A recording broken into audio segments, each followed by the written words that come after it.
How's everybody doing? Nothing exciting gonna happen in this video, so here's a cool slow motion shot of the tea bucket.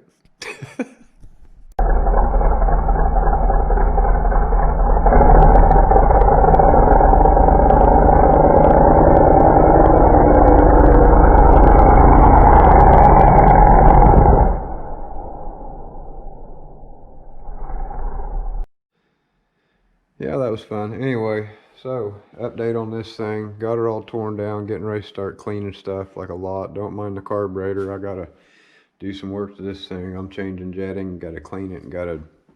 Anyway, got this thing all tore down almost to a bare block. Still got a few things to take off. This is my old RV motor. For those of you who don't know, I ended up selling it for a fourth time. And I mean, it kind of came back, part of it, but most of it went away. So the engine and transmission out of the RV just had to come back and visit me for a fifth time, but I'm building this for a buddy of mine. Mopards are not cheap. I'm going to get that out of the way. Did not realize that until I went to build an actual Mopard 440, not cheap. Holy crap. Please just bring me a Chevrolet engine to build.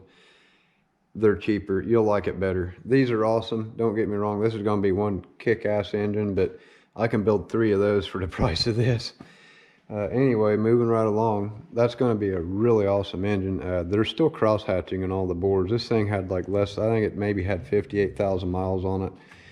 Very, very low miles in an RV putting around. Like not, they're all highway miles too. And the only wear and tear on this thing was from dry starts where it would sit forever, like months, sometimes years, like 4 years at a time, and then it would get started up. You know, I think it sat at one point for 5 years, and then it was fired up and driven. Just boom, fired up, drive it. So all the bearings look great, everything looked great, the crank looks great. There's one little bitty, itty bitty, teensy tiny spot on that crankshaft that a piece of metal ran through it, and I also seen on the oil pump, a piece of metal ran through it and kind of chewed it up a little bit. You can just hear how not fun that is.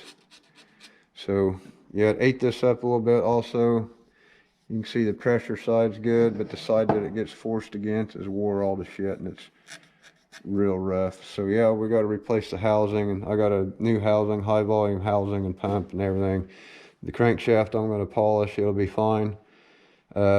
We're getting a different set of very, very small chamber heads, the smallest chamber I could find for this engine, because those pistons do not even come close up to zero deck. They come about 135 or 165 thousandths from the top of the deck. I'd have to look at my notes. Well, look at my browser history, because it's all on there when I was figuring out. I figured out we're losing 36 cc's of combustion chamber volume